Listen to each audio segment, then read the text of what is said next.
ఏ శుభకార్యానికైనా శుభారంభం. నమస్తే, welcome to I dream. నేను మీ విజిత. ప్రస్తుతం మనతో పాటు ఉన్నారు ఇస్కాన్ టెంపుల్ నుంచి ప్రణవానంద ప్రభుజీ. వారి ప్రవచనాల రూపంలో, వారి మాటల రూపంలో మనకు ఎన్నెన్నో మంచి విషయాలు ప్రతిసారి తెలియజేస్తూనే ఉంటారు. మనకున్న సందేహాలన్నింటినీ నివృత్తి చేస్తూనే ఉంటారు. అయితే నిజంగా భగవంతుడికి మనందరం కూడా భక్తులమే. నిజమైన భక్తుడు అంటే ఎవరు, ఎలాంటి లక్షణాలు కలిగి ఉంటారు, మనం ఆధ్యాత్మిక మార్గంలో నడవాలంటే అసలు మన ప్రయాణం ఏ విధంగా మొదలవ్వాలి, ఇలాంటి విషయాల గురించి ఈరోజు మాట్లాడబోతున్నాం. ఇప్పుడు ప్రభుజీతో మాట్లాడి మరిన్ని విషయాలని నివృత్తి చేసుకుందాం. నమస్కారం ప్రభుజీ. నమస్కారం అండి. హరే కృష్ణ ప్రభుజీ. హరే కృష్ణ ప్రభుజీ. నిజంగా భక్తుడు అంటే ఎవరు ప్రభుజీ? భగవంతుడి పట్ల పరిపూర్ణమైన నమ్మకం ఉన్నవాడు భక్తుడు. సుఖాలు వచ్చినా, దుఃఖాలు వచ్చినా, అవమానాలు వచ్చినా, పొగడతలు వచ్చినా, మన జీవితంలో ఏ సిచ్యువేషన్ వచ్చినా సరే మనం భగవంతుణ్ణి ఆశ్రయించి ఆయన పట్ల నమ్మకం ఉన్నవాడు భక్తుడు. చాలాసార్లు ఏమవుతుందంటే అండి, మనకి మంచి జరుగుతున్నప్పటి వరకు వెరీ గుడ్, మనం చాలా భగవద్భక్తులం అని అంటే, కానీ ఏదన్నా చెడు జరిగిపోయింది ఏమనుకోండి, నాకెందుకు ఇలా జరిగింది, నేను ఇంత మంచివాడిని, ఆయన ఎందుకు అలా చేయలేదు, కాబట్టి ఈయన నాకొద్దు అని అంటారు చాలా మంది. మీరు ఆశ్చర్యపోతారు. అసలు నాకు నా భక్తి జీవితంలో చాలా ఇన్స్పిరేషన్గా అనిపించింది. నేను ఇప్పుడు మనకి తెలుసు పాలస్తీన్ ఇంకా ఇజ్రాయెల్లో వార్ జరుగుతుంది, గాజా అనే ప్రదేశంలో. అయితే ఒక ఆవిడ, అసలు చాలా వీడియోస్ చూశాను ఒకదాని తర్వాత ఒకటి, అక్కడ ఉండే వాళ్ళు మొత్తం ఫ్యామిలీ నష్టం అయిపోయినా, పిల్లలు చనిపోయినా, ఏం చేసినా సరే వాళ్ళు ఇలా అంటున్నారనమాట, ఏ అల్లా నువ్వు మాకు ఇది చేసావు కానీ మేము మాత్రం నీకు స్తోత్రం చేస్తాం. వాళ్ళ లాంగ్వేజ్లో వాళ్ళు చెప్తున్నారనమాట, నువ్వు ఏం చేసినా సరే మా మంచికే చేస్తావని నాకు తెలుసు, కాబట్టి ఇంకా ఇంకా మేము మిమ్మల్ని పొగుడుతూనే ఉంటాము. ఆ సిచ్యువేషన్లో కూడా అసలు ఆ నమ్మకం ఎలా ఉంది అని నాకు చాలా ఇన్స్పిరేషన్గా అనిపించింది. అరే ఎంత ట్రూ డివోషన్ వాళ్ళకి ఉన్నది, ఒక నమ్మకం వాళ్ళ దేవుడి పట్ల వాళ్ళకు ఉన్నది. కానీ మనం ఎన్నిసార్లు చాలామంది చూస్తుంటాం. మొన్న నాకు ఎవరో వీడియో పంపించారు, అందులో చెప్తారు, ఒక వెంకటేశ్వర స్వామి ఫోటో ఉంటుందన్నమాట, ఒక ఆవిడ చెప్తారు, ఓయ్ నేను చెప్పింది చేస్తావా లేదా, ఇంకో దేవుడిని తీసుకొచ్చి పెట్టేయాలనా అని అంటుందన్నమాట. అయితే నేను చూసి ఆశ్చర్యపోయాను అనమాట. మనకి ఎందుకు ఇలాంటి ఫేత్, ఇలాంటి నమ్మకం ఎందుకు లేదు? ఎప్పుడైతే మనం ఎంతైతే మనకి ఇన్వెస్ట్మెంట్ చేస్తామో అంతే రిటర్న్ వస్తుంది కదండి. అలానే మన నమ్మకం, మాన అపమానాలు, ఇవి సుఖ దుఃఖాలు, ఇవన్నీ ప్రపంచంలో ఒక భాగం అండి. ఇదంతా జీవితంలో ఒక భాగం. అందుకే మన సనాతన సంస్కృతిలో ఎప్పుడు మంచే ఉంటుంది అని చెప్పారు. అందుకే ఈ ఉగాది పచ్చడి, మన నూతన సంవత్సరం ప్రారంభమైనప్పుడు షడ్రుజోపేతం కదండి, చెప్పుకున్నాం. కాబట్టి ప్రతి ఒక్కటి కొద్దిగా అది కావాలి, కొద్దిగా ఇది కావాలి. కానీ మనం ఏం చేస్తామంటే, ఎవరికైతే అచంచల విశ్వాసం ఉంటుందో భగవంతుడి పట్ల, స్వామి నువ్వేం చేసినా నా మంచే చేస్తావు అనేవాడు నిజమైన భక్తుడు. కాబట్టి ఎక్కడి నుంచైనా ఆ విశ్వాసం, ఆ శ్రద్ధ కానీ మనం నేర్చుకోగలిగితే ఇట్ ఈస్ ఎక్స్ట్రీమ్లీ వండర్ఫుల్ అనమాట. ఆ శ్రద్ధ, స్వామి నువ్వు ఏం చేసినా సరే నేను నిన్నే కొలుస్తా, అటువంటి శ్రద్ధ మన దగ్గర ఉండిందండి, మన దగ్గర ఉండింది. మన పూర్వీకులు, రాజులు, మహారాజులు, అసలు మన సంస్కృతి, సిక్కులు ఎవరైతే మనకి వాళ్ళ జీవితాన్ని త్యాగం చేసేసారు వాళ్ళ ధర్మాన్ని కాపాడుకోవడానికి. మనం చూస్తాం. అసలు ఇప్పుడు ఏంటంటే అండి, నాకు అన్నిటికంటే బాధాకరమైన విషయం ఏంటంటే, ఈ ప్రజెంట్ డే యూత్ ఉన్నారు కదా, వాళ్ళకి మన దేశ సంస్కృతి గురించి తెలియదు, మన దేశ హిస్టరీ గురించి తెలియదు, మన కల్చర్ గురించి తెలియదు, మన ఆధ్యాత్మికత గురించి తెలియదు. తెలుసుకోవాలి అనే ప్రయత్నం కూడా చేయట్లేదు.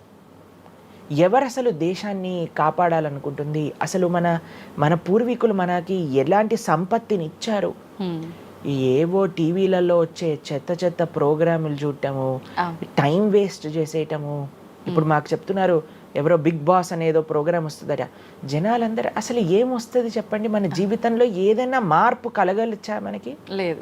ఎవడో ఒకటి చోట వాడు డబ్బులు సంపాదించుకుంటూ వాడు చేసే చెత్త పనులన్నీ మనం చూస్తూ ఉంటే, మనం వింటూ ఉంటే, దాని తర్వాత చూస్తే పర్వాలేదు, ఆ వ్యక్తుల పట్ల అపరిమితమైన ప్రేమను పెంచుకొని, ఒకళ్ళు నాకు ఈ మధ్య ఎక్స్ప్లెయిన్ చేస్తున్నారనమాట, ఒక్కొక్కళ్ళకి ఆర్మీ అని తయారైపోయి వేరే వాళ్ళని దూషించటం, వేరే వాళ్ళని తిట్టడం. ఈ సమాజం ఇలా ఉంటే నీకు ఒక బిగ్ బాస్ అనే ఒక టైం వేస్టర్ని కావాలి, అది అయిపోగానే ఐపీఎల్ అనే ఒక టైం వేస్టర్, దాని తర్వాత నెట్ఫ్లిక్స్, అమెజాన్ ప్రైమ్, ఇవన్నీ ఎప్పుడు ఉన్నాయి. మనకి నిజంగా మేము కొన్నిసార్లు యూత్ని కలిసినప్పుడు అడుగుతామండి, అరే మన దేశ రాజకీయాల గురించి తెలుసా అని అంటే, తెలుసండి. ఎవరి దగ్గర నుంచి తెలుసుకున్నావు అని అంటే ఒక యూట్యూబర్ పేరు చెప్తాడు. ఆ యూట్యూబర్ ఏమో ఎక్కడో వేరే దేశంలో కూర్చొని మన సంస్కృతిని, మన రాజకీయాల్ని ఎలా ఒక వేరే దిశగా నడిపించాలో నడిపిస్తుంటారు. వాడివన్నీ వింటూ వీళ్ళు ప్రభావితం అయిపోతారు అనమాట. కానీ ఏంటి అసలు మన సంస్కృతి అంటే ఏంటి, మన ధర్మం అంటే ఏంటి, అసలు కొద్దిసం భగవంతుడు చాలా దూరం అనుకోండి, కనీసంలో కనీసం మన భారతీయత అంటే ఏంటో కూడా తెలియదండి అసలు ఇలాంటి పిల్లలకి. ఈ మధ్యలో పిల్లల్ని మర్చిపోకండి. పేరెంట్స్ ఎంతమంది దృష్టి చూపిస్తున్నారు చెప్పండి? చాలా తక్కువ మంది ప్రభుజీ. ఎప్పుడు చూడు ఏ సినిమాకి వెళ్దామా, ఏ సీరియల్ చూద్దామా, ఏ రియాలిటీ షో చూద్దామా, ఏ మూవీ సిరీస్, వెబ్ సిరీస్ కొత్తగా రిలీజ్ అయిందా, ఏ ఇన్స్టాగ్రామ్లో వీడియోస్ చూద్దామా, ఇలానే ఉండిపోతే మన దేశం ఎటు వెళ్తుంది, మన రాజ్యం ఎటు వెళ్తుంది, మన సంస్కృతి ఎటు వెళ్తుంది ఒకసారి చెప్పండి. కాబట్టి భక్తి అనేది ఒక ప్రస్తుత సమాజంలో అర్థం చేసుకోవటము అనేది ఎప్పుడైతే ప్రతి ఒక్కళ్ళు తమ దగ్గర ఉండే సమయాన్ని వెచ్చిస్తారో, ఎప్పుడైతే నేను తెలుసుకోవాలి అనే ఒక ఇచ్చ మనసులో ఉంటుందో అప్పుడు మాత్రమే తెలియపడే ఒక అద్భుతమైన జ్ఞానం అండి అది. తత్విద్ధి ప్రణిపాతేన పరిప్రశ్నేన సేవయా అని కృష్ణుడు భగవద్గీతలో చెప్పారు. ఆధ్యాత్మిక జ్ఞానం అంటే ఎలానో అలా తెలుసుకోలేమండి. దానికి సమయాన్ని వెచ్చించాలి, దానికి ఇంట్రెస్ట్ మన లోపల కలిగి సమయాన్ని తీసుకోవాలి. అరే మనకి బిగ్ బాస్ 210లో ఉన్నంత ఇంట్రెస్ట్ టైం, ఐపీఎల్ మ్యాచ్లలో చూడడానికి ఇంట్రెస్ట్ టైం, వెబ్ సిరీస్లు చూడడానికి ఉన్న ఇంట్రెస్ట్ టైం, ఒక గీతా భాగవతం వినడానికి మనం టైం పెడుతున్నామా? లేదు, అసలు అట్లాంటి ఆలోచనే రావట్లేదు కదా. మరి భక్తి అంటే ఏంటి, భగవంతుడు అంటే ఏంటి, భగవంతుడు మనకి ఏం చేస్తున్నాడు, ఇవన్నిటికీ సమయం వెచ్చించాలి కదండి.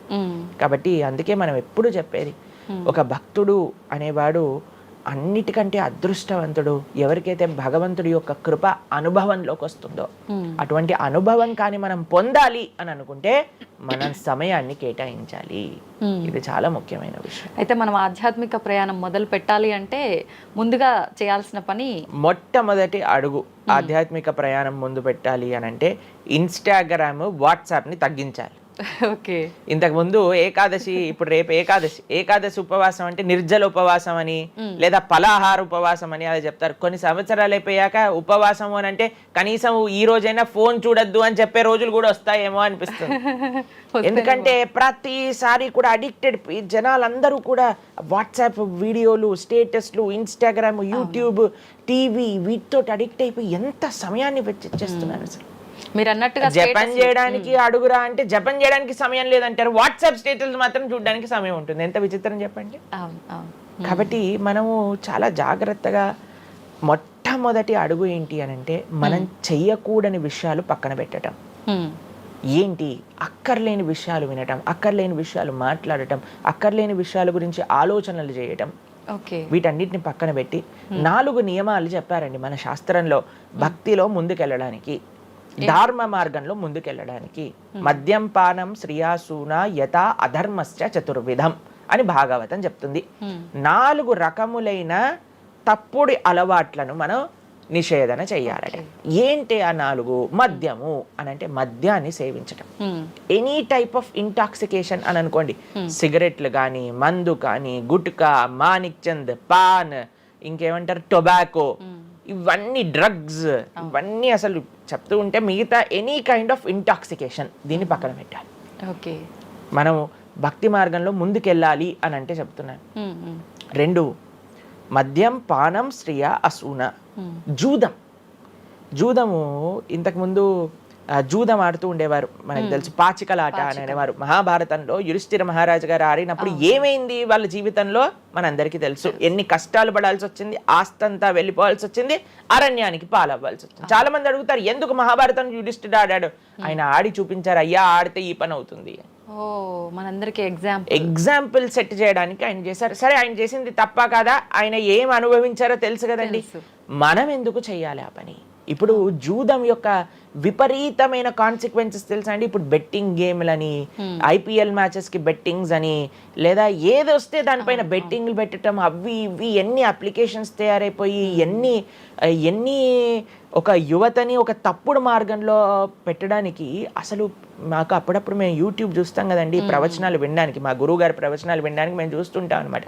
అప్పుడు వస్తుంది రమ్మీ సర్కిల్ అని యాడ్ వస్తుంది అనమాట. ఇప్పుడు పేరు చెప్తున్నారు ఎందుకు ప్రభుజీ అని మీరు అనుకోవచ్చు. ఎందుకంటే పెద్ద పెద్ద సినిమా యాక్టర్స్ వాళ్ళు ప్రమోట్ చేసేది రమ్మీ సర్కిల్ అని, మాణిక్ చంద్ కంపెనీస్ని, గుట్కాలని, తర్వాత ఏవైతే అన్హెల్దీ ప్రోడక్ట్స్ కోక్ ఇలాంటివి ఏవైతే సాఫ్ట్ డ్రింక్స్ కూల్ డ్రింక్స్ ఉంటాయో వాటిని మీరు ఒక్కసారి ఆలోచన చేయండి. వాళ్ళు నిజమైన శ్రేయోభిలాషలా మనకి ఒక్కసారి ఆలోచన చేస్తే మనకు అర్థమవుతుందండి. మొత్తం ఒక దగ్గర ప్రపంచం అంతా ఇవి తప్పు, ఇవి మీకు మంచిది కాదు అని మొత్తుకుంటుంటే మీరు ఎవరైతే మీరు హీరోయిన్ నా రోల్ మోడల్ అని అనుకుంటున్నారో వాడు మీకు నేర్పించేది ఏంటి అని అంటే, నువ్వు ఈ పేకాట ఆడు, నువ్వు గుట్కా తిను, నువ్వు కూల్ డ్రింక్ తాగు, నీ జీవితం ఏమైనా మాకు పర్వాలేదు. మేము ఎక్కడికి వెళ్ళినా నోరు నొప్పొచ్చేటట్టు అరిచి చెప్తున్నా, అయ్యా ఇవి మంచిది కాదు, మీరు మంచి మార్గంలో ఉండండి, ఆరోగ్యాన్ని జాగ్రత్తగా పెట్టుకోండి, మనసు జాగ్రత్తగా ఉండండి, ధర్మాన్ని ఆచరణ చేయండి అని మేము చెప్తుంటే, కానీ జనాలకి వీటిలలో ఇంట్రెస్ట్ లేదు.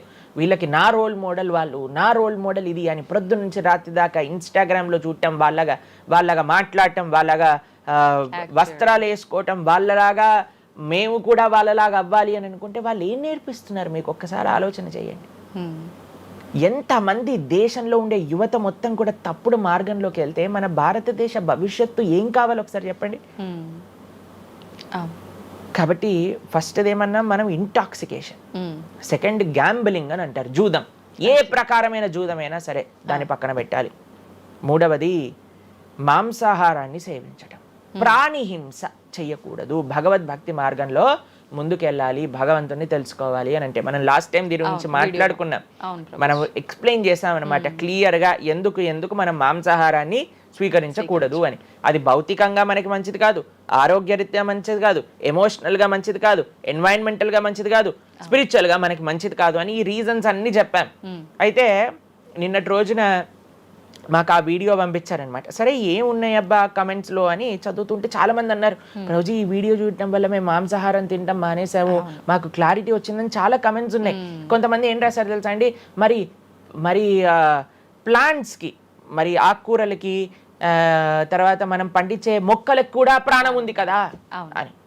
మీకు ఒక విషయం చెప్తాను, చాలా మంది ఈ ఆర్గ్యుమెంట్స్ చెప్తారండి, నాన్ వెజిటేరియన్ మానేసేయండి అని అంటే, మరి మీరు జీవహింస చేయట్లేదా, మీరు కూడా మొక్కల్ని కట్ చేస్తున్నారు కదా అని అడుగుతారు. ఇప్పుడు దానికి 2-3 విషయాలు మీకు ప్రస్తావన చేస్తాను. ఒకటి, మీరు పాలకూరని, గోంగూరని, తోటకూరని కొయ్యడానికి వెళ్ళినప్పుడు అది గట్టిగా అరుస్తూ చంపేయకు నన్ను, ఏదో ఒక రక్తం కారటం, అది ఇలా గార్లో ఎగరటం, ఇలాంటివి చేస్తుందా అండి? లేదు. ఎప్పుడైనా మీరు ఆపిల్ పండుని కొయ్యడానికి వెళ్ళినప్పుడు ఆపిల్ పండుని ఇలా అనగానే దాంట్లో నుంచి రక్తం చెట్టులో నుంచి దారాలుగా కారుతుంటుందా అండి? అదేమైనా గట్టిగా అరుస్తుందా అని కొంతమంది అంటారు, అది అరుస్తుంది మనకి వినిపించదు. మనకి ఒకసారి అర్థం చేసుకోవాలి, ఒక ప్రాణికి ఒక వెల్ డెవలప్డ్ కాన్షియస్నెస్ ఉన్న వ్యక్తికి, లేదా ఒక పర్సనాలిటీకి, లేదా ఒక ప్రాణికి, లేదా ఒక ప్లాంట్కి ఏంటి వ్యత్యాసము అనేది మనం తెలుసుకోవాలి. దాంతోపాటు ఇంకొక విషయం చెప్తాను, మరి ప్లాంట్స్ని తినచ్చు, యానిమల్స్ని తినకూడదు అని ఏంటి ప్రమాణము అనంటే, భగవంతుడు మనకి ఈ విషయాన్ని ప్రస్తావన చేశారు, స్వామి మనకి ఈ విషయాన్ని ఉపదేశం చేశారు. అయ్యా, నువ్వు కేవలం శాకాహారాన్ని మాత్రమే తినవచ్చును, సాత్విక ఆహారాన్ని మాత్రమే తినవచ్చును. ఎక్కడ చెప్పాడు భగవంతుడు? పత్రం పుష్పం ఫలం తోయం యోమే భక్త ప్రయశ్చతి. పత్రం పుష్పం ఫలం తోయం, నువ్వు ఫలములను, తర్వాత ఆకులను, నీటిని, పాలను, వీటితో సంబంధించినవి ఏవైనా సరే తయారు చేయొచ్చు, భగవంతుడికి నివేదన చేయొచ్చు, స్వీకరించవచ్చు. కాబట్టి మన శాస్త్రములు దేన్నైతే యాక్సెప్ట్ చేశాయి, ఇప్పుడు చెప్పాయనుకోండి, సరే ఈ ప్లాంట్స్లలో కూడా ప్రాణం ఉందయ్యా, ప్లాంట్స్ కూడా తినకు అని అంటే ఏం చేస్తామండి? గాలిని పీల్చుకుంటామా? సన్లైట్ తో బతుకుతామా మనం ఏమన్నా ప్లాంట్స్ బతికినట్టుగా? ఏదో ఒకటి కావాలి కదా ఆహారం. కాబట్టి అన్నిటికంటే లీస్ట్ హింస, అహింస అంటే అన్నిటికంటే లీస్ట్ హింస ఎక్కడ ఉంటుందో అది కాబట్టి మనకి శాస్త్రం ఆమోదన చేసింది. నువ్వు ఈ ఏవైతే హర్బిఓరస్ అని అంటారు చూడండి, ఏవైతే పశుపక్షాదులు కాకుండా ఏవైతే మొక్కలు ఉంటాయో, ఏవైతే ధాన్యం ఉంటుందో, ఏదైతే ఫలములు ఉంటుందో దాన్ని స్వీకరించు అని. తర్వాత రెండో ఆర్గ్యుమెంట్ ఏం చేస్తారు తెలుసా అండి, నాన్ వెజిటేరియన్ అనగానే మనం కానీ తినకపోతే వాటి పాపులేషన్ మొత్తం పెరిగిపోయి పెరిగిపోయి పెరిగిపోయి పెరిగిపోయి మనల్ని చంపేస్తుంది. అయ్యా నువ్వొక్కడు మారటం చేత ఏమీ అవ్వదు. అవును, మొత్తం మారిపోదు. ప్రపంచం ఎలా వెళ్తుందో కొంతమంది మూర్ఖులు ఉంటారు, ఎంత చెప్పినా మారని వాళ్ళు వాళ్ళ పని చేసుకొని ఇవ్వండి అంతే. భగవంతుడు బ్యాలెన్స్ ని తయారు చేశారండి. ఆ భగవంతుడు ఆ బ్యాలెన్స్ ని క్రియేట్ చేస్తారు. నువ్వు ఆ ధర్మాన్ని ఆచరించకుండా ఉండు. కాబట్టి 3 చూసాం ఏంటి, మద్యం, పానం, శ్రియ, సూన. ఒకటి intoxication, gambling, meet eating. Last Prabhuji ఒక చిన్న డౌట్, ఇప్పుడు మాంసాహారం తినొద్దు మన శాస్త్రంలో ఎక్కడ తినమని చెప్పలేదు అని అన్నారు కదా, మరి గ్రామ దేవతలకి కోళ్ళు, మేకలు ఇలాంటివన్నీ బలిస్తుంటారు కదా, మరి అది ఎక్కడ ఉంది అసలు? మీరు అమ్మవారిని జగన్మాత అని పిలుస్తారు తెలుసా? మీరు ఎప్పుడైనా అంటారా? అమ్మ అంటారు, అంతేనా?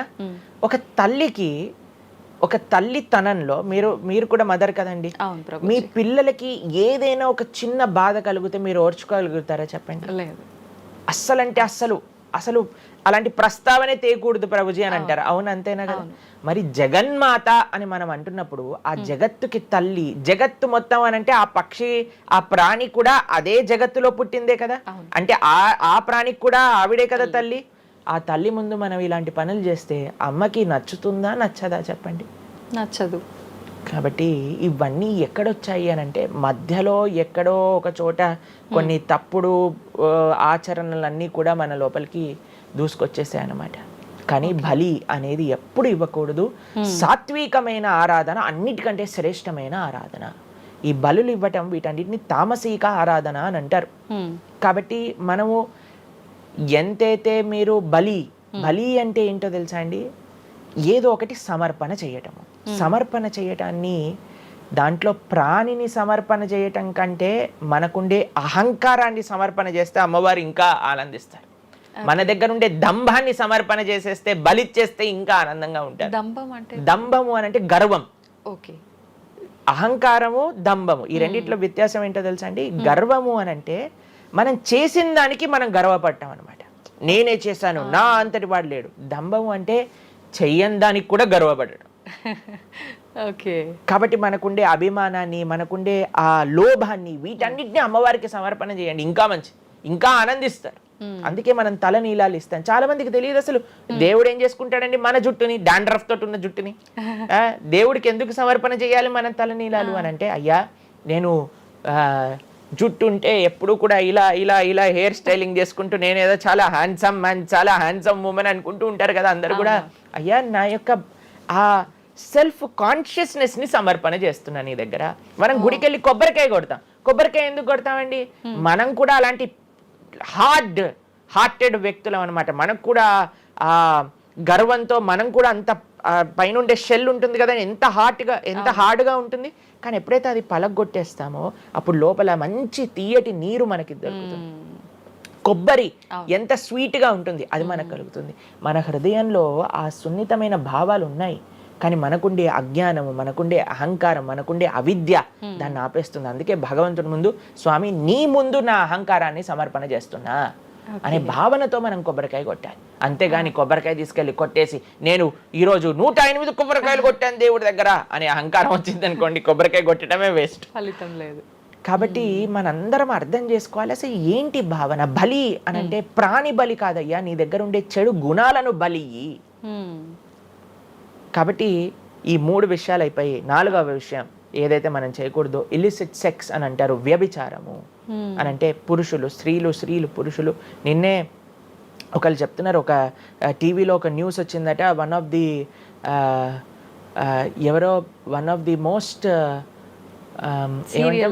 ఫేమస్ యాక్టరో లేదా ఇంకెవరో వాళ్ళ హస్బెండ్ని వేరే స్త్రీలతో పాటు పట్టుకున్నారు అని మాకు ఒక న్యూస్ నిన్న ఒకళ్ళు చెప్తున్నారు అనమాట. అంటే వాళ్ళు ఏం చెప్పారంటే నాకు, ప్రభుజీ సమాజంలో ఇలాంటివి ఎన్నో కేసులు వస్తున్నాయి ప్రభుజీ, ఈ మధ్యలో న్యూస్లో ఇలాంటివి అయితే తరచుగా మనం చూస్తూ ఉన్నాము, కాబట్టి ఈ సమాజం ఎటువైపు వెళ్తుందో తెలియట్లేదు ప్రభుజీ అని అంటే మేము వాళ్ళకి చెప్పాం, సమాజాన్ని ఎందుకు ఇటువైపు నడుస్తుంది అని అంటే మనం చూపించే విషయాలు అలా ఉన్నాయి, చూపించే సినిమాలు అలా ఉన్నాయి, చూపించే సీరియల్ అలా ఉన్నాయి, చూపించే ఆదర్శమైన వ్యక్తులు అలా ఉన్నారు. మనం ఎవరైతే హీరోలు అనుకుంటున్నామో వాళ్ళు ప్రొద్దున లేస్తే విడాకులు తీసుకొని ఇంకొకరిని పెళ్లి చేసుకొని, విడాకులు తీసుకొని ఇంకొకరిని పెళ్లి చేసుకొని, ఇలాంటివి చూస్తుంటే మనం కూడా అది నార్మలైజ్ అయిపోయింది మన భారతీయ సంస్కృతిలో. కానీ ఎక్కడైతే ధర్మం ఉంటుందో, రాముడు ఆదర్శంగా ఉన్న వ్యక్తి ఎప్పుడు అలాంటి తప్పు చేయలేదండి. ఎందుకంటే రాముడు ఏకపత్ని వ్రతుడు. ఎంత కమిట్మెంట్ ఉండాలి భార్య పట్ల, భర్తకు కూడా అలానే అండి. ఇప్పుడు ఒకళ్ళు తప్పు అంటే, ఇప్పుడు చాలా మంది అనుకుంటారు ఇది ఎత్తి పురుషులకే వర్తించింది అని. పురుషులకు ఎంతైతే వర్తిస్తుందో అంతే స్త్రీలకు కూడా వర్తిస్తుంది, స్త్రీలకు ఎంతైతే వర్తిస్తుందో అంతే పురుషులకు కూడా వర్తిస్తుంది. కాబట్టి ఈ 4 చాలా జాగ్రత్తగా ఉండాలి. పర స్త్రీ సంఘము, పర పురుష సంఘం, వీటి నుంచి చాలా జాగ్రత్తగా ఉండాలి. ఈ 4 కానీ మనం ఆచరించగలిగితే మన జీవితంలో, చెయ్యకూడనివి 4, చెయ్యాల్సినవి 4. ఇప్పుడు మనం చెయ్యకూడనివి 4 గురించి విన్నాం కదా, చెయ్యాల్సిన 4 ఏంటో ఒక నిమిషంలో చెప్పేస్తా. మంచి భక్తుల యొక్క సాంగత్యం, మంచి పుస్తకాలు చదవటం, భగవన్నామాన్ని జపం చేయటం, మంచి ఆహారాన్ని స్వీకరించటం. ఈ 4 చేస్తే మనం డైరెక్ట్గా భగవంతుడి యొక్క శ్రీచరణాల దగ్గర ఉంటాం అనమాట. ఓకే, ఇవన్నీ జరగాలి అని అంటే మనం ఆధ్యాత్మికం వైపు మన మనసును మళ్ళించాలి.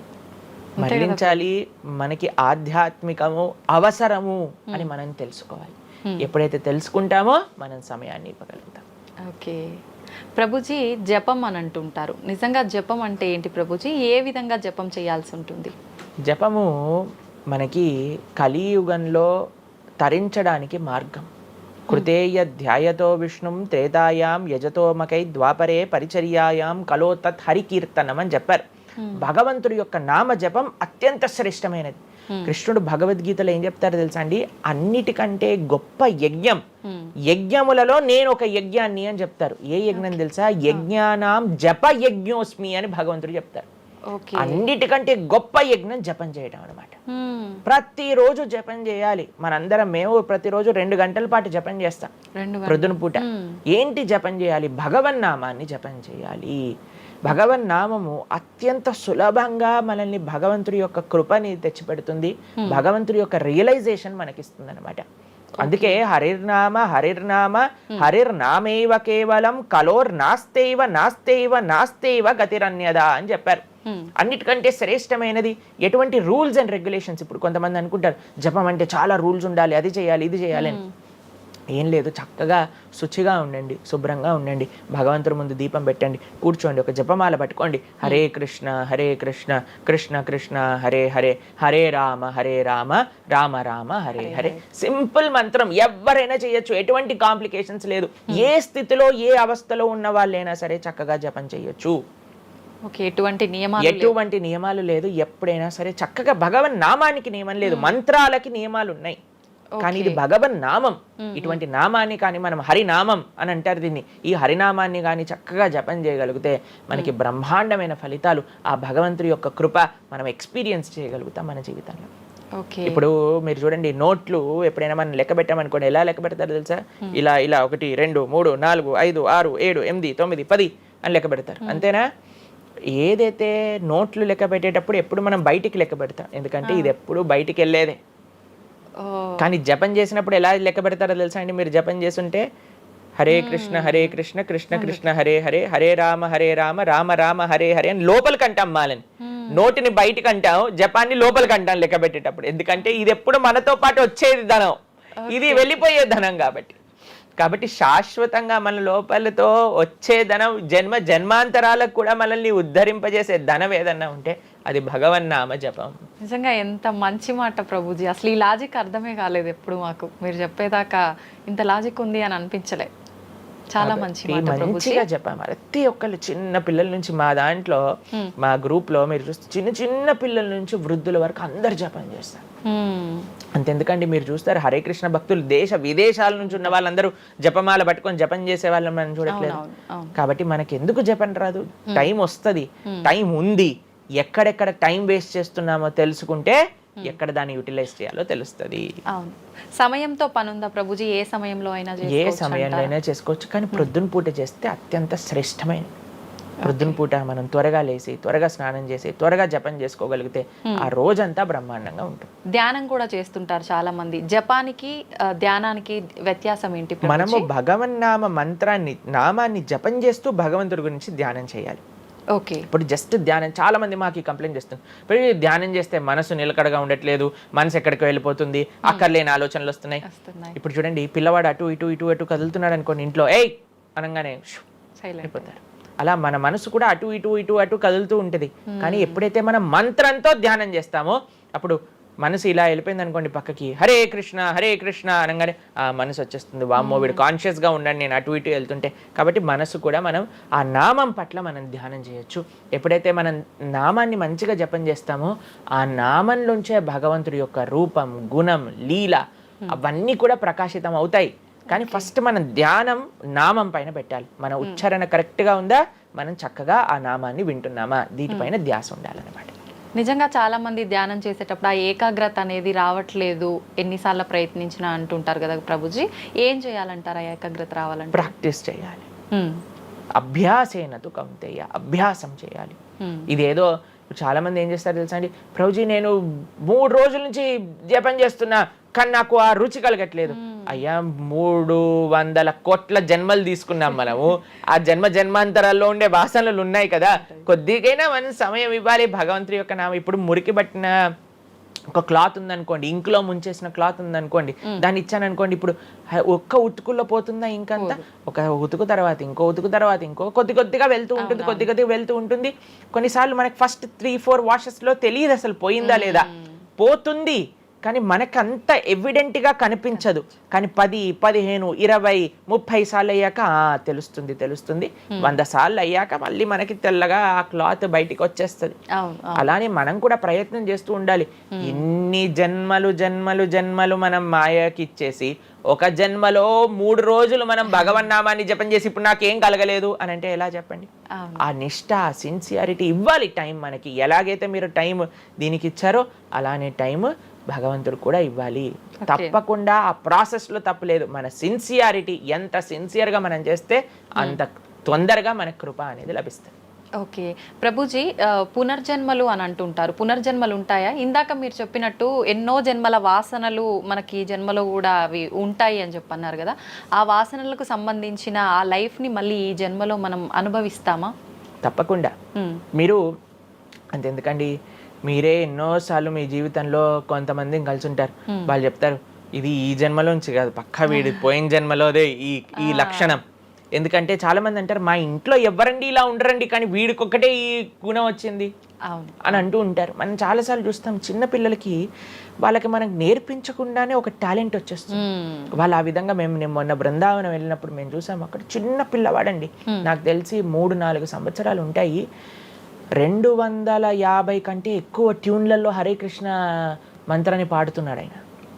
వాళ్ళ పేరెంట్స్ని అడిగాం, అయ్యా ఎలా నచ్చింది? ప్రభుజీ మేమేం తెలియదు ప్రభుజీ, చిన్నప్పటి నుంచి హార్మోనియం దగ్గరికి వెళ్ళి టిక్ టిక్ టిక్ టిక్ అనేవాడు, వాడే పాడుతున్నాడు, వాడికి మొత్తం హార్మోనియం ఎవ్వరు నేర్పించలేదు, వాడే పాడుతున్నాడు అని.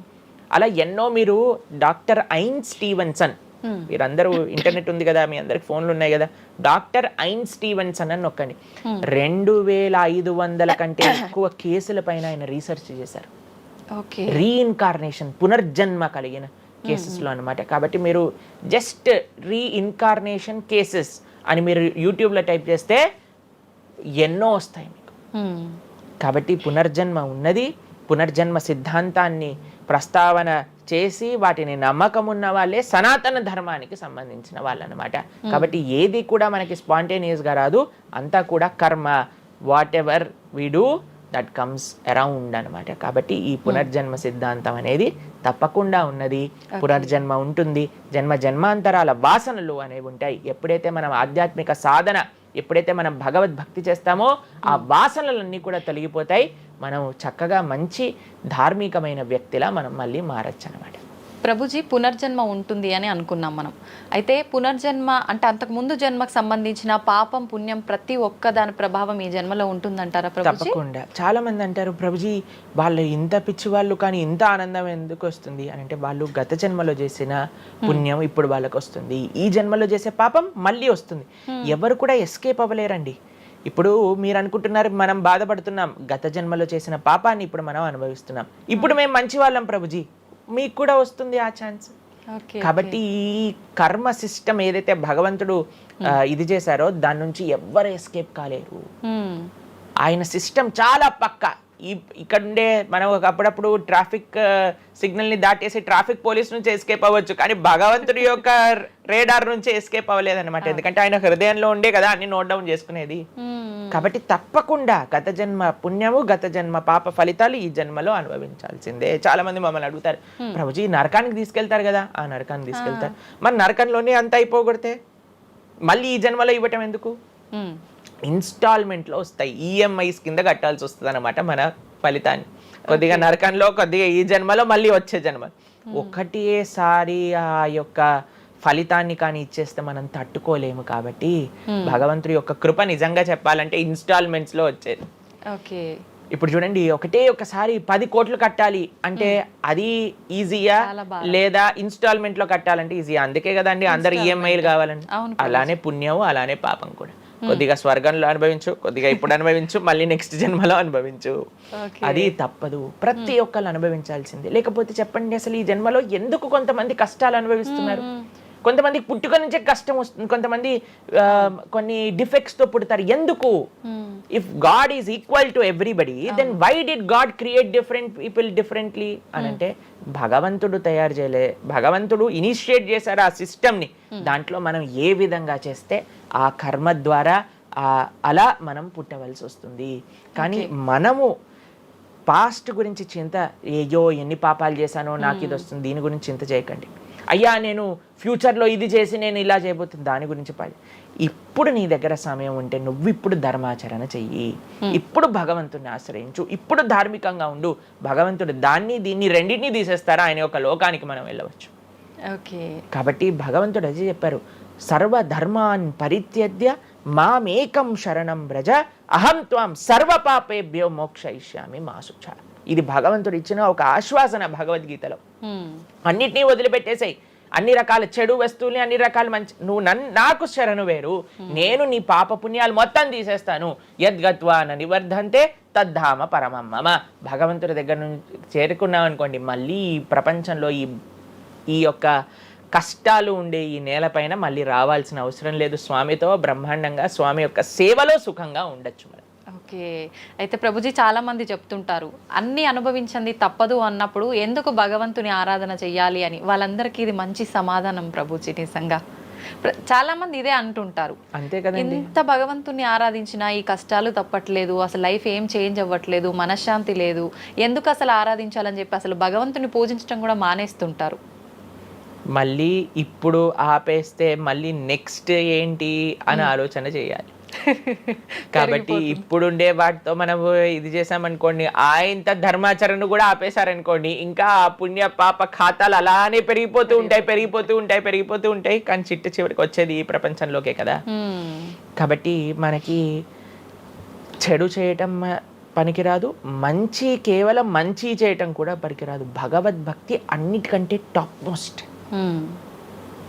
కాబట్టి మనం ధార్మికంగా ఎంత భగవద్భక్తితో ఉంటే అది మనకి అంత మంచిది.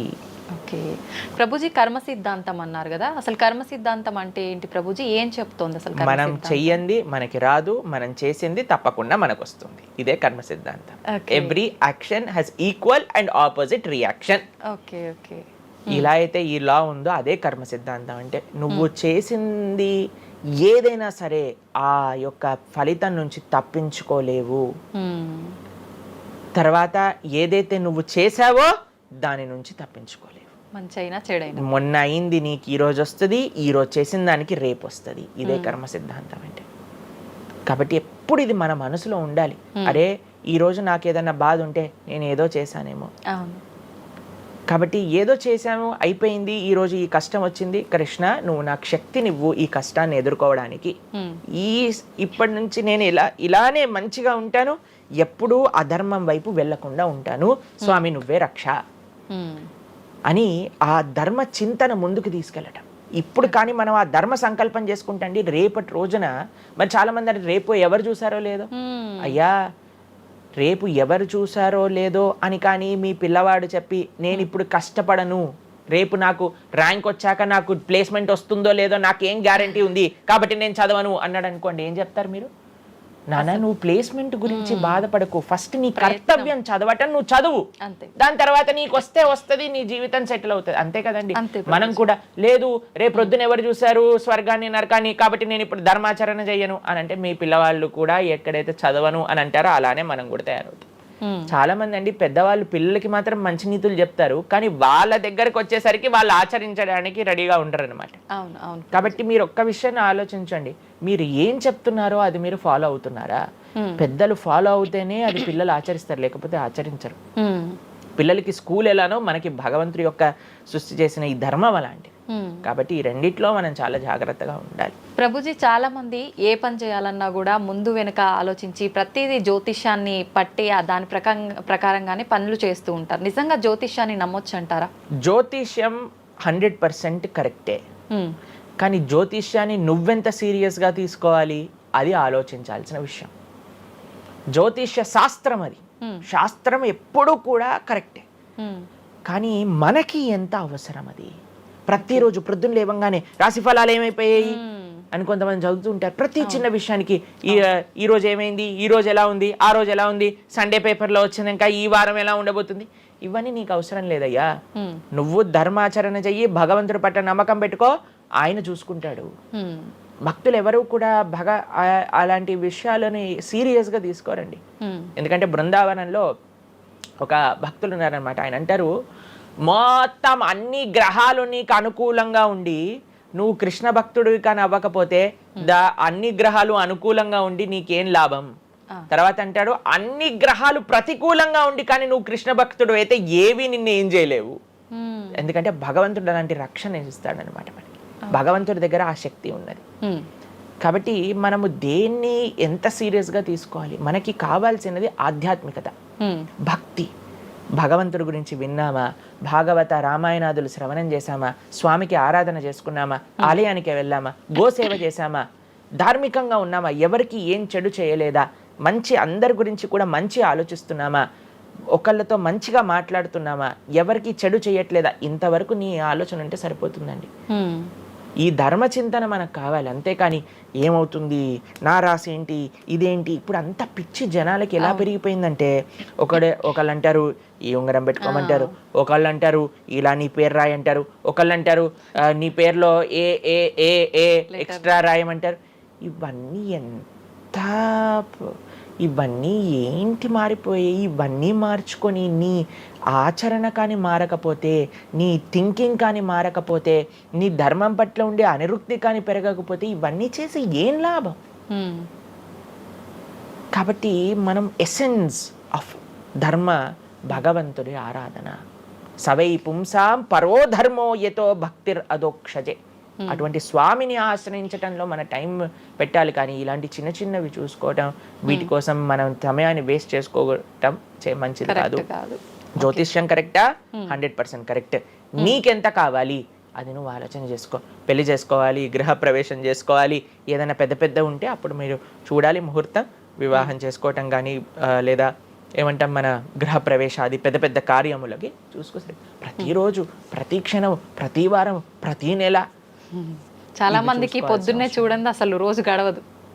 ఇలాంటి పిచ్చి పనులు ఆపాలి. ఫస్ట్ ప్రొద్దున పూట లేచి భగవంతుడి దగ్గరికి వెళ్ళి భగవంతుడికి నమస్కారం చేసి జపం చేసుకొని ధ్యానం చేసుకొని ఆలయానికి వెళ్ళి దర్శనం చేసుకొని భగవత్ చింతనలో ఉండండి. రోజులో ఏ కష్టం వస్తుందో దాన్ని ఎలా ఎదుర్కోగలో ఆ శక్తిని వస్తుంది.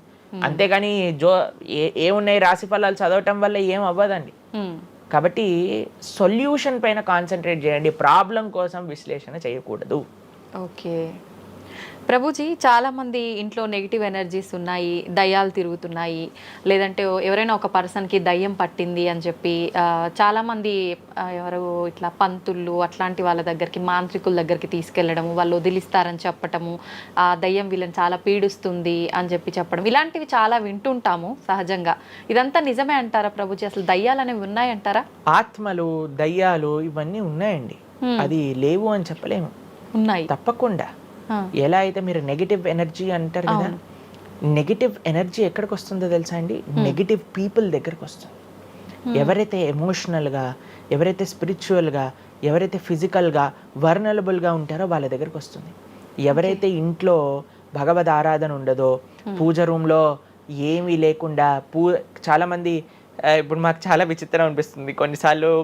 మాకు ఈ ఇంటర్నెట్లో వీడియో చూసినప్పుడు వీళ్ళు చర్చ్లో ఉండే వాళ్ళందరూ దయ్యాలను వదిలిస్తూ ఉంటారనమాట. మాకు చాలా ఆశ్చర్యం ఏంటంటే వీళ్ళకే ఎందుకు దయ్యాలు పడుతున్నాయి అని.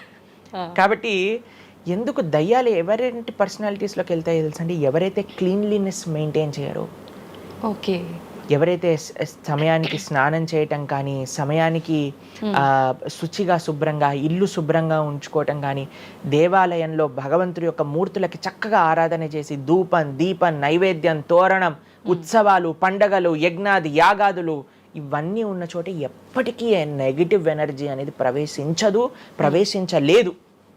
ఓకే.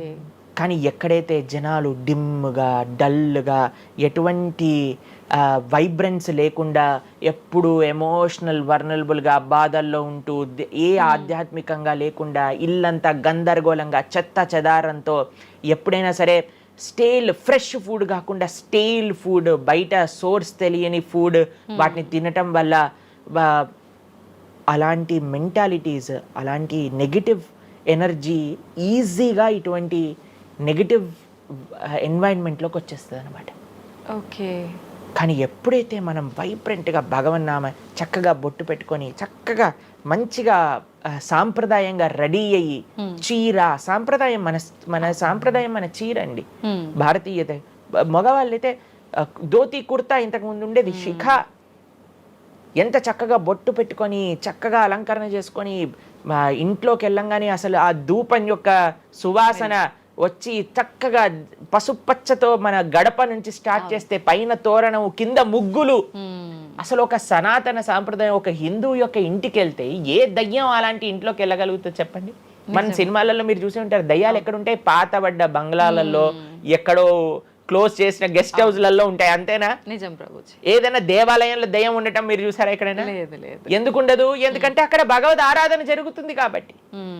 ఏ ఇంట్లో అయితే నిరంతర భగవద్ ఆరాధన ఉంటుందో, ఏ ఇల్లు అయితే వైబ్రెన్స్ గా ఇంటి బయట ముగ్గు నుంచి ప్రారంభమై ఇంటి లోపల దేవాలయంలో దీపము నిరంతరము కూడా ఉంటుందో, భగవద్ ఆరాధన జరుగుతుందో, భగవన్నామ జపం జరుగుతుందో, శాస్త్రాన్ని పారాయణ చేస్తున్న విష్ణు సహస్రనామం, హరే కృష్ణ మహామంత్ర కీర్తన, యజ్ఞము, యాగము, ఉత్సవాలు చేస్తూ, అటువంటి ఇంట్లో అటువంటి వ్యక్తులకి ఎప్పుడూ రాలేదండి. ఎవరైతే తన నుదిటిన తిలకాన్ని అలంకరణ చేసుకొని చక్కగా సాంప్రదాయంగా ఉంటారో, శుచి శుభ్రత పాటిస్తారో, చక్కగా ఆలయానికి వెళ్ళి గోసేవ, చెప్పండి అలాంటి వాళ్ళకి ఎప్పుడైనా ఇలాంటి నెగిటివ్ ఎనర్జీ అటాక్ అవుతుందా అంటే అస్సలు కాదు. ఎవరైతే గ్లూమీగా, డిప్రెస్డ్గా, ఏం లేకుండా ఏ వస్త్రాలు పడితే ఆ వస్త్రాలు వేసుకోవటం, దేవుడు కొంతమంది ఆలయంలోకి వెళ్ళామనుకోండి, ఇంట్లో పూజ రూమ్లోకి వెళ్ళామనుకోండి, పండగ నుంచి పండగ మాత్రమే దీపం పెడతారు, లేదా అస్సలు ఆ పూలు అలానే ఉంటాయి 15-20 రోజుల వరకు. అవును ప్రభు. అలాంటి ఇంట్లలో నెగిటివ్ ఎనర్జీ రాకపోతే ఇంకేమొస్తుంది చెప్పండి? కాబట్టి నెగిటివ్ ఎనర్జీ ఉందా? ఈ దయ్యాలు, ఆత్మలు ఉన్నాయా? ఉన్నాయి. ఎవరి దగ్గరికి వెళ్తాయి? అటువంటి మెంటాలిటీ ఉన్న వాళ్ళ దగ్గరికి మాత్రమే వెళ్తాయి. ఓకే. మనం కానీ ఎప్పుడైతే మనకి రక్షణ, అందుకే మనము తులసి మాల వేసుకుంటాం. తులసి మాల ఇప్పుడు చూడండి, మేము నరసింహ కవచాన్ని ధరించామన్నమాట. ఇవన్నీ నరసింహ ఆరాధన, నరసింహ కవచాన్ని ఎప్పుడైతే మనం చేస్తామో, ఎప్పుడైతే మనం భగవన్నామ స్మరణ చేస్తామో, తులసి మాల ధరించాలి. తులసి మాల చాలా మంది ఇప్పుడు ధరిస్తున్నారు, కానీ నియమాలను పాటించట్లేదు. ఏంటి నియమాలు? తులసి మాల వేయాలి అని అంటే మనము భగవత్ ప్రసాదాన్ని మాత్రమే నైవేదన చేసి తీసుకోవాలి, మాంసాహారాన్ని తినకూడదు, ఎల్లిపాయలు ముట్టుకోకూడదు. ఇవన్నీ కూడా నెగిటివ్ థింగ్స్ అన్నమాట, తామసిక రాజసికమైన విషయాలు. కాబట్టి ఇవి చక్కగా ఇవన్నీ మానేసామనుకోండి. తులసి మాల ధరించడం అంటే ఏంటి అంటే చూపిస్తున్నాం అనమాట, మా దగ్గర ఎటువంటి తామసిక రాజసిక ప్రవృత్తులు లేవు, మేము సిద్ధ సాత్విక ప్రవృత్తిలో ఉన్నాం. దయ్యం అక్కడ నుంచి వచ్చింది కూడా యూటర్న్ తీసుకొని వెళ్ళిపోతుంది అన్నమాట ఇవి చూడంగానే. కాబట్టి అది చాలా ముఖ్యం. ఎప్పుడైతే మన ఆచరణ బాగుంటుందో, ఎప్పుడైతే మనం ధార్మికంగా ఉంటామో, ఎప్పుడైతే భగవద్భక్తులై ఉంటామో, ఏ నెగిటివ్ ఎనర్జీ మనల్ని ఏం చేయలేదు. ఓకే, మొత్తానికి ఉన్నాయి దయ్యాలు, ఉన్నాయి, జాగ్రత్త. మనం మంచిగా భక్తి పరంగా ఉండండి, ధార్మికంగా ఉండండి, చక్కగా ధర్మాచరణ చేయండి, మీకేం భయం లేదు. కానీ ఎక్కడైతే ఇవన్నీ జరగవో అక్కడ ఉంటాయి. అందుకే ఆధ్యాత్మిక మార్గంలో నడవాలి అందరం కూడా. కృతజ్ఞతలు ప్రభుజీ, నిజంగా చాలా మంచి మంచి విషయాలు తెలుసుకుంటున్నాం మీ ద్వారా. ఇంకా ఇంకా తెలుసుకోవాలని కోరుకుంటున్నాం. ధన్యవాదాలు Prabhuji. Hare Krishna. Hare Krishna. And don't forget to subscribe to iDream. And for more videos, Please subscribe to iDream. Please subscribe to iDream. Please subscribe iDream. And please subscribe to iDream. For more videos, subscribe to iDream. please like, share and subscribe to the channel. Congratulations, iDream. Subscribe to iDream. Subscribe to iDream. So subscribe to iDream Media. iDream ki iDream team andarki huge congratulations. Please subscribe iDream Media. Please subscribe to iDream. Subscribe iDream. Please subscribe to iDream. iDream అంటే నా కళల channel subscribe చేసుకున్న నోరు తిరుగుతలేదు, మీరైతే గంట గుర్తు కొట్టండి. For more such videos, please subscribe to iDream. Subscribe to iDream. Please subscribe to iDream. Please subscribe iDream Media. Please do subscribe to iDream. Please subscribe to iDream Media. For best entertainment and information, please subscribe iDream.